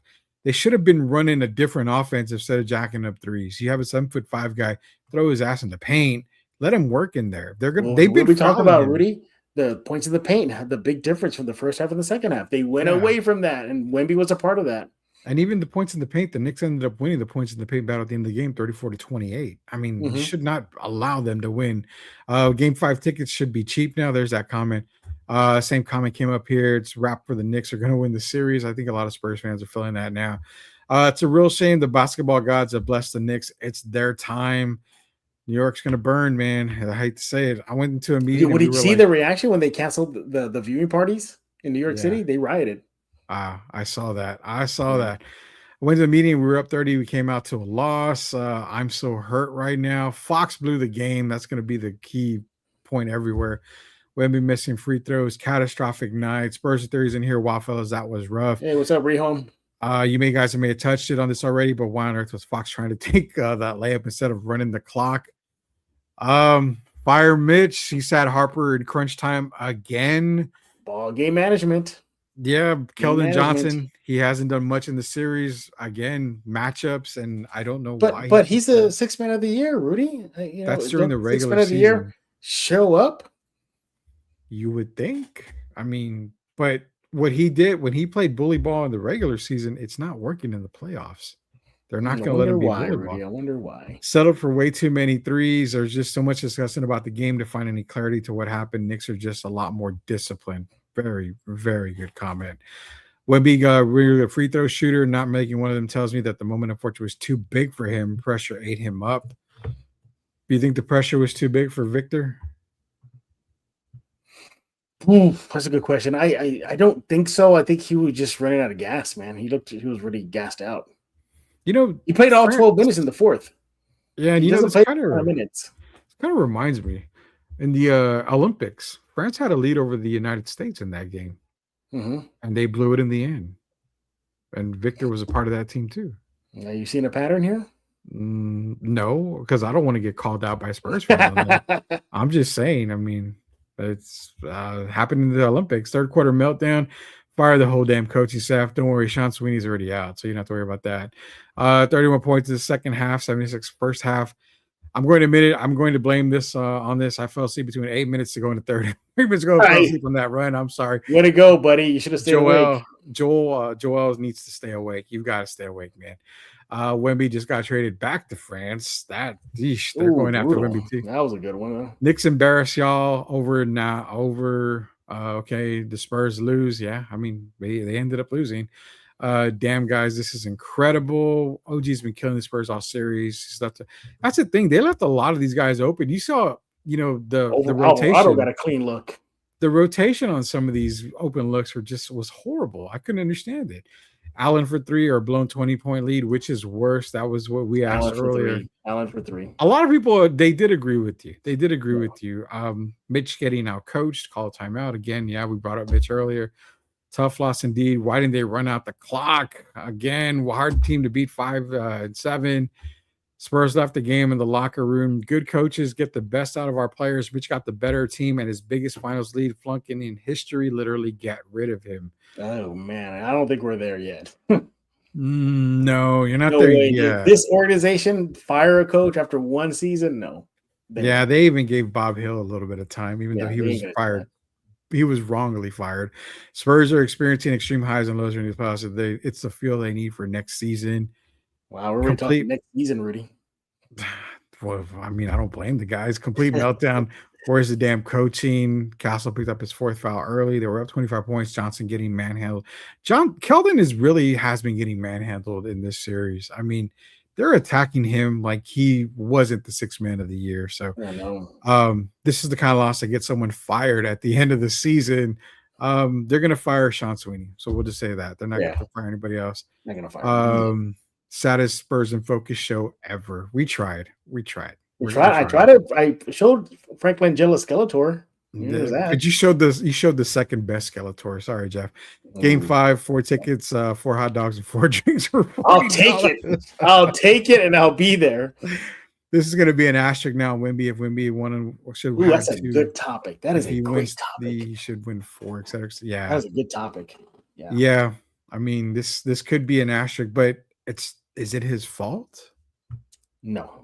Whoa. I mean, again, you're not in the paint where you dominated, but he didn't have the opportunity to dribble out the clock. He didn't mismanage the substitution. He also was a minus he did 5 in the 4th. He missed free throws. He wasn't good in winning time, and that's where you make your bread and butter is in winning time. So that's a good one for you to do for the Spurs in Focus. They were rolling out the trophy out. Allen in Game 3 was the worst. Yeah, that was the worst. Watching me a lot of Knicks fans. Yeah, this one hurts the most. This has got to be rigged because no way. Now Rudy the Yellow Hope was out. Yeah, see, a lot of people agreed with you. It's me, Paul. Someone hold me. People need hugs, man. The Ray Allen 3 was a gut punch, especially when I got my bill at downtown for drinks. Ooh, this one hurts more because I thought our boys were avenging our fans who got treated bad. Why doesn't Mitch use his timeouts? Mitch used timeouts the worst time. He's been this way this season. Leto did good. Fox is brought in to prevent this sort of happening, not to cause it. Ooh, that's you. I do not disagree with that comment. That's a great comment. You brought in a veteran point guard to lead this team in moments like this. I 100% agree with that statement. I do not disagree with that at all, Jeff. Yeah. What do you think? What's we got cooking? Let this be the day you thought you had the Knicks. Jack Sparrow's voice. Love Knicks fans when they come in here. We wait, you know that whole Pirates of the Caribbean was based off of an amusement park ride? That's crazy. I did not know that. Yeah. You want to know something even crazier about it? That? I've yet to see any of them. What's wrong with you? They're pretty good. I work, Jeff, 24 hours a day. I don't have time for movies. Do what I do. I have a little floating screen that I watch movies while I work. I need to do that. I need to do that. I I'm finished. gonna go. I finished the final season of The Boys. It sucked. I have yet to finish it because I don't want to. I don't want to really see it right now. Don't bump it I up. did finish Spider-Noir. I did finish Spider-Noir. What'd you think? I would say probably one, if not the best Marvel show I've ever seen. Yes. Period. It's up there. I mean, and Disney can screw it. Amazon Prime make all the Marvels. Did phenomenal. They played into that he's old. I like that. You couldn't hide it. I love that. But anyway, go. Let's go back. Let's go back to what is the game plan though? They need to be up by 40. Never liked the Fox signing. Okay, some people did, some people didn't. I did like his name though. Go back to his Where You Can. Street Fighter movies coming up next. Ryu Ken. I gotta ask Ryu Ken, who's your favorite, Ryu or Ken? If Fox was intending to try and score, then he needed to be like a wide receiver and go on a route and do a full stop to get a pass interference. Such a poor decision. Yeah. Let this be the day you remember 99 Spurs beating Knicks. This made a 20-year dynasty. Okay, I mean, I don't know. Well, there's a chance. Could it be? It looks like the Knicks want to wrap it up Saturday night. I think that's a true fact. They don't want to give. They don't want to give opportunity. Call it a day. Yeah. 75% of the time calling into work tomorrow. I've got to work, unfortunately. Revenge is sweet. That's a par. I'm out. Back to the Knicks chat. Winners only. I love that. Got another super chat, man. Austin's going to end this tonight. We got a lot more comments, but Austin's going to give us sure. That's why $5 super chat. That's why experience remains one of the greatest advantages of basketball. I may not sleep tonight after this thinking about what we had. Absolutely, man. Absolutely. I mean, you are literally one dribble out away from being 2-2. You are literally one box out. And Jeff, can we compare this? You know what? You said Ray Allen's 3 was the biggest loss in Spurs history. Do you realize it happened the exact same way as it did tonight? No box out? Oh, that's right. It did. Yeah. Missed free throw. Missed free throws. Ray Allen, 3-pointer. And the box out, yeah. Jalen Brunson, missed 3-pointer. No box out on OG Anunoby. But still, a title was on the line, though. That's the difference. The trophy was coming out. But they also played Game 7. Trophy was in that series. Out. In that series, they played Game 7. The Spurs had a chance. Was on the sidelines. The Spurs had a chance to win in Game 7, and they couldn't win in Game 7. This Spurs team, they've got to win 3 in a row. All they had to do was win this game to win the series. That is it. This is the biggest kick in Spurs nuts history. That is it. This is it. I will argue that fact now. No, it's still I will definitely argue it. Austin, still railing. You need to rest somehow. You know what? If I need to send Austin melatonin or whatever, let me know. He's got to get rest. He's got to get some sleep, brother. Okay, what is he saying? We got more comments here. I'm getting back to him here. 29-point lead. Haha, I'm crying. Knicks in 5. We got more Knicks fans. Come on, I love Knicks fans. You got 20 years plus run and 4 more ships a little bit, but biggest 3 of all time. Yeah. Right, that's true. Yes, the basketball gods have smiled on San Antonio. Yeah, they didn't go. Yeah, that didn't go very well. No, it didn't. I wonder what's going to be on the front page of the New York Post. You see what was on the front page? Yesterday technically yesterday. It was wanted for war crimes from Wemby. It was crazy. All right, we got another super chat in here. Somebody different at ZQ48. Is Fox the new Richard Jefferson? Oh my god! The guy we thought we needed but can't produce. I mean, Fox has produced a lot more than Richard Jefferson has. Richard Jefferson was absolute trash. He was touted as the Kobe savior. Remember that? No, I mean not the Kobe savior. He was just. I don't know what the Spurs. Well, I don't know what the Spurs thought they got in Richard Jefferson. I mean, you got more out of, you got a lot more out of Derek Anderson signing in free agency than you did Richard Jefferson. I mean, golly, Jeff, that's bad, man. Richard Jefferson was horrible. By the way, we do have comments from De'Aaron Fox. We got to get into that. We're going to talk in the locker room. Okay, so we're going to get into that here in a little bit. But what do you think on the Richard Jefferson talk? I mean, is Fox compared? What would be Fox's comparison as far as the signing goes? Not as bad as Jefferson. RJ was worse. No. Yeah. Is he worse than? I mean, Speedy Claxton was a better signing. Oh, by far, Speedy Claxton was a better signing. Can we easily say that? You know who was a signing that I thought wasn't given a chance to thrive in San Antonio? Hito Turkoglu. I feel like they jettisoned him. They cut him Man, he so did quick. thrive. He did They thrive, and cut he him did do good. so quick. Yeah, they did. I love the comment though. He's not the new Richard Jefferson at all. He's done a lot more than Rich has. Let me get to the other comments here. Spurs played dumb basketball by Chauncey Billings. Love that one. Type of loss that breaks couples up into 2-1-0. It also breaks teams up into 2-0. So just keep that in mind. Put Mason on the floor. First Spirit Airline goes under, and now this. Fire Mitch. Shots fired. This was an amazing game. Absolutely the greatest Knicks game ever. I would give you props, Knicks. It was, yeah. It was. It technically was the greatest Knicks game ever. Yes, it was. Yes, it was. The turning point was halftime. Players dictated the second half. No coaching at all. Damn, guys, this is incredible. Fox's IQ was the worst out there. Mitch could have called. Can we get into Fox's comment now?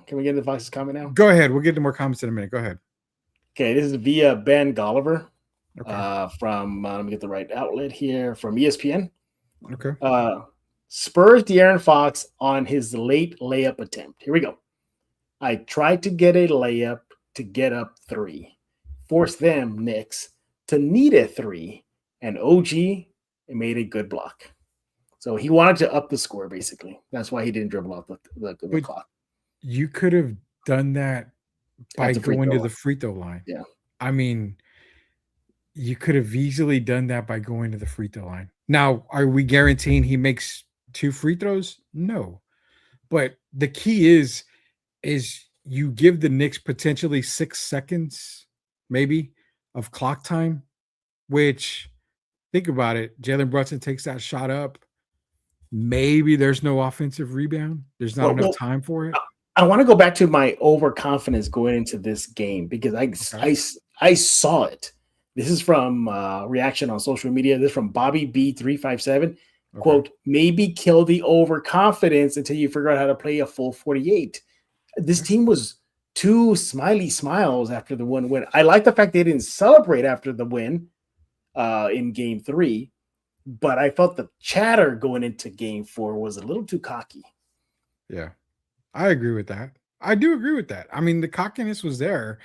And I probably wouldn't have said, "Oh, I'm going to go, get, we're going to get the next 3 like Stephon did." I mean, you've got to take care of business. You beat the Knicks in game 3, no doubt about that. You did what you had to do. But it comes back to another thing we talked about. Those players, the team that is the best in closing time, that's been the New York Knicks. They've been the most clutch team in closing time. And that's something that the Spurs have not been. They've lost these games at the end of the game. And it happened again. You cannot win a title if you can't close out games. And forget the regular season. You've got the regular season down packed. It's playoff time. When you go to that first round, you're good.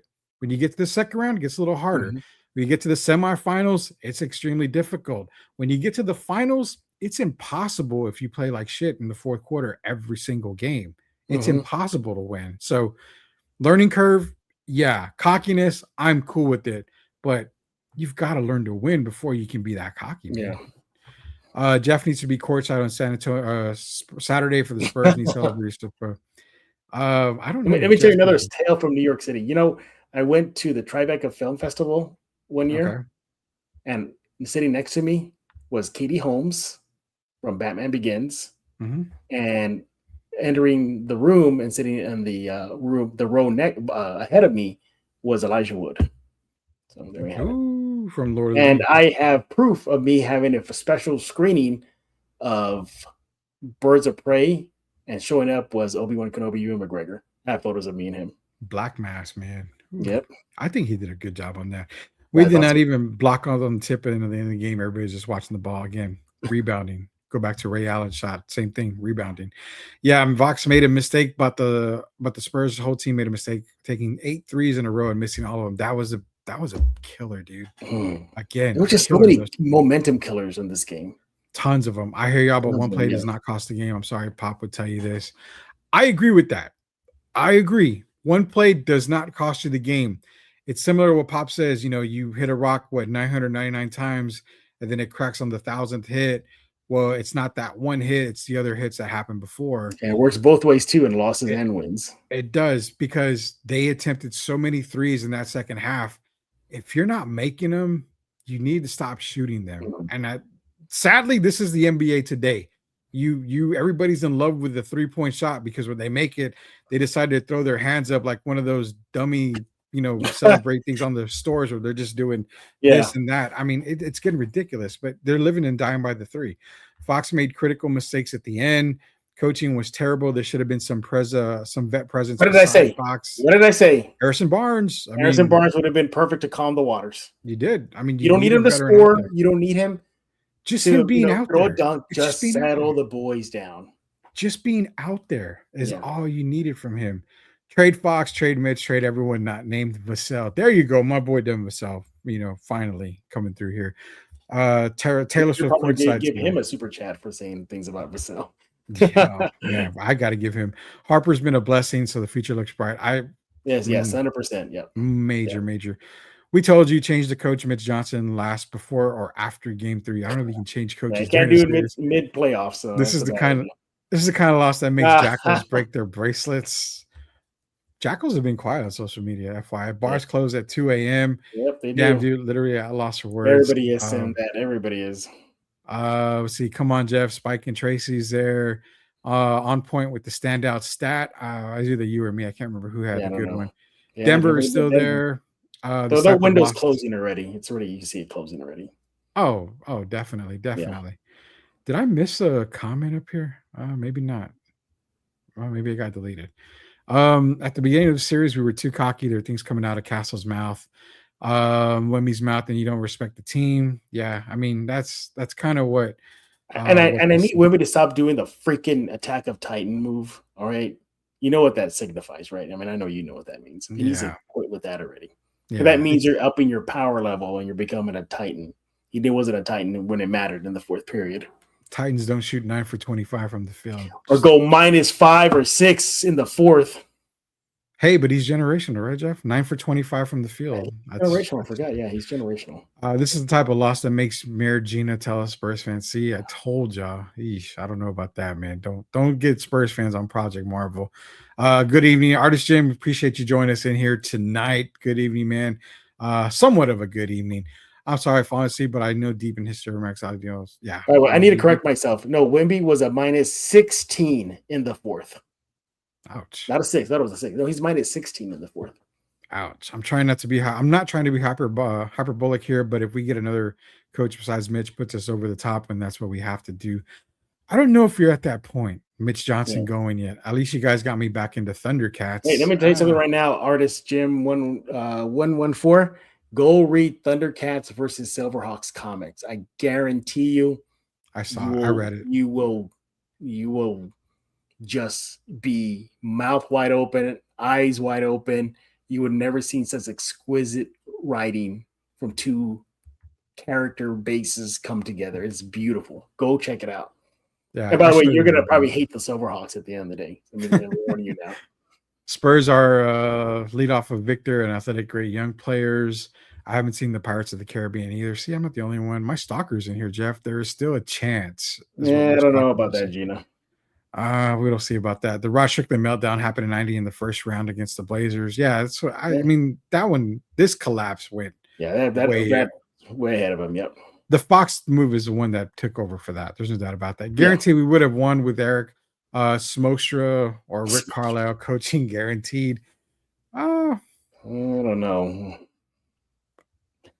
Yeah, Dick is rich. Is short for Richard, so he's not.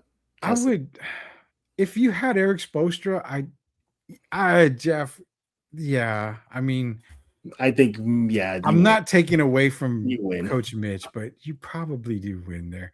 Yeah. Hated that Richard Jefferson. Nixon 7. Oh, he's going 7 games on this one. I don't even know if they get to 7, but I would love to see it go to 7 games. I will be fine, Jeff and Rudy. I got to get my farm work to pay the bills. I'll be questioning my head at a while. Yeah, I live in the country, so I know definitely about farm work. I don't own a farm, but it's a lot of work. I thought Rudy's biggest disappointment was when Bill Belichick took the UNC job. That was my biggest hatred. I hate it when Bill Belichick did that. Mitch does not have control of this team. That's what's happening. I don't know. Can we get Derek Irvin on ESPN NBA today? I will definitely text him. That would be awesome if he does. Do you guys think De'Aaron Fox deserves all the blame? All the blame, no, but a good chunk of it. Yeah. Percentage. Give me a percentage, Jeff. And really, it's I one have blame play. on It's Mitch. one play. I know. Hold on. I got blame on Mitch, Okay. Fox, Wemby, supporting cast. So I'm looking at the bench. Oof. I'm giving Mitch 40% of the blame. I'm giving Fox. He is a veteran, so I'm gonna give him about 25% of the blame. Fair enough. Mm-hmm. Fair enough. But I mean, the blame game, it goes back to that one play. I mean, that's I was thinking. I know it says one play, but it was like a chain you reaction. should It was you should not you have been in don't that dribble position. out. It's like you don't dribble out. You get blocked. The momentum still goes the next way. They capitalize on that block. You see, it was like that one play just shot everything. The domino effect. Yeah, and I get it. You can't go Mhm. off of one play, but it's that one play that could have made everything else disappear. Yeah, You would have forgot about the misses, 8 missed or 3-pointers. You would have forgot about yeah. the misses with the free throw line. So I don't know. I mean, I would say he gets a good amount of the blame for that one play. We deserve to lose the finals. Blowing a 30-point lead is unacceptable. Mitch Johnson and Fox need to be fired. Or Mhm. maybe Fox could stop losing the ball. Maybe we could stop going for dumb lobs to Wimby when trying to close out. That kind of hurt them a little bit tonight. De'Aaron Fox cost us the game. Is there a case for OG Anunoby Finals MVP? Yes, 100% yes. Yep. I would probably put OG number 1 for Finals MVP. Most consistent player so far for the Knicks. Brunson struggled in a lot of the first couple of games, so give me OG Anunoby for Finals MVP if the Knicks do win. And I put if like in a very small font, like 2-point font, for if. Boxing out defense has been an issue for a long while. Tonight cost us. I'm going to bed. Good night, guys. I'm not crying. You're crying. See you We're Saturday. all crying. We're all crying. 2013 ranks up there, but 2016 Tim Duncan last season, the 4-2 loss to OKC Thunder might have won it that year. Possibly. Last Maybe. comment in here. Yeah. How many Knicks do you believe will be here on Saturday night? Knicks fans, I believe. I Probably think it'll be be a lot. another. I think we could think about it for Knicks fans, for them Mhm. to possibly get a chance to see the Knicks win the title in San Antonio. They're going to make that trip. There's going to be more Knicks fans than Spurs There's going to be fans. a lot more Knicks fans. Yep. Probably. Well, no, I think more Knicks fans. They're not going to outnumber the Spurs fans, but there will be a little bit more Knicks On fans. this case, I don't know, man. The last one is you guys have any thoughts on the New York Knicks fans doing all that stuff from yesterday or the last game? Oh yeah, we talked about it already. Yeah, just horrible. I, Although I I did some Knicks fans get a hold of me say that those were very, very isolated incidents that for the most part Spurs fans that were coming out of the game were fine. So I think those Spurs fans just kind of wrong place, wrong time. But nevertheless, should never happen. Yeah, it should not have happened at all. And I will say that it was a very bad look for New York. I'm supposed to maybe go there at the end of the year, and Mm-hmm. it kind of made me feel like I question whether going there. So Right. I don't like to put my family in any danger. And when I see that, I'm like, nah, I don't want to go to another city like that. But Jeff might talk me into going. So we'll see what happens here. Yeah, Fox. So yeah, A the lot of people are Fox just stuff. and then Jeff's buying all the ticket savers from the Knicks fans taking over. Well, I wish. um, I wish. I I think wish. he Well, you know, should. at the rate that super chats are going in by you, Austin, maybe I can. Yeah, we're But gonna buy out. We're gonna buy out the Frost Bank Center. we're Jeff gonna has the rename, money we're to gonna do it. name the Frost Bank Center Sports Talk with Austin at this rate. I would say that would be perfect. We should really do that, man. Are we caught up? We're caught up. Oh, we got Yeah, Richard Jefferson is atrocious. So yeah, that's yeah, the last that's comment the we best. got Yeah. here. Thank you all for those comments. We appreciate it staying up. But like, by the way, kudos to everybody. As of this point right now, 1,010 people watching right now. So shout out to you guys. Best post game show, Spurs post game show. I'm Yeah, looking in at a the loss. numbers. Wish it was I mean, better news, everybody. yeah, best Spurs But post game show. We appreciate everybody joining here. Go ahead, yeah, Jeff. It's all definitely. yours, Yeah. bro. And for all those that did super chats, we appreciate it. Austin, everybody else, who did it. Thumbs up to you guys. Yeah. So once again, your San Antonio Spurs are in trouble, big time trouble. They are now down 3-1 versus the Knicks in the NBA Finals. The odds are astronomical for them to win 3 straight versus the New York Knicks. Game 5 will be in San Antonio this Saturday. Hopefully, the Spurs can avoid the Knicks celebrating on their home gym, but that is a strong possibility after the Spurs lost 107 and 106, blowing a 29-point lead. You heard that right, and a 20-point lead in the fourth. Yeah. The final score was the Knicks lead. That's it. That was the final. That's the Knicks lead. So hopefully the Spurs can shake this off. It's going to be tough because they got to sit on this for 2 days straight before resuming play this Saturday. So we'll see if the boys can do it. Rudy, what's going on with the answer? Yeah, man. So Derek Irvin and myself are going to attempt to take Spurs fans off of the ledge here on Friday on the Friday drive. I think here they already on jumped Sports off Answer. the ledge already. We're gonna try to find some positives. You're giving me a couple of days to find some positives for Friday's show. Next game is not till Saturday, so we'll get you ready. Yeah, we'll Derek usually gets me in a positive sense, so that's why I kind of like that about him there. But yeah, we'll get you ready for Game 5, whether it's a Knicks championship or the Spurs can potentially make it into a Game 6. We'll see that. We'll get you ready for that as well. And NFL's coming up, so we got football to talk about. We'll even give a shout out. I'm gonna give a shout out to the Toros, man. That's right. They start this Sunday. Well, their home opener is this Sunday. So that we'll probably talk a little bit about them. Give them a shout out as well on this Friday. So, a lot more sports coming up. Don't let the Spurs loss get to you. Go to bed, wake up knowing it's a better day tomorrow, and could be worse, man. I mean, they could have been in the lottery again. I don't know. I mean, this is house money, Jeff. It's house money. Is it really house money now? They were not supposed to make the playoffs. They were supposed to be a 44-win team, be in the play-in. So you're talking about a team in the finals that should have never been there. So see, but I don't want that to be like a moral victory. It's not a cop out. No, there's no moral victory. I mean, they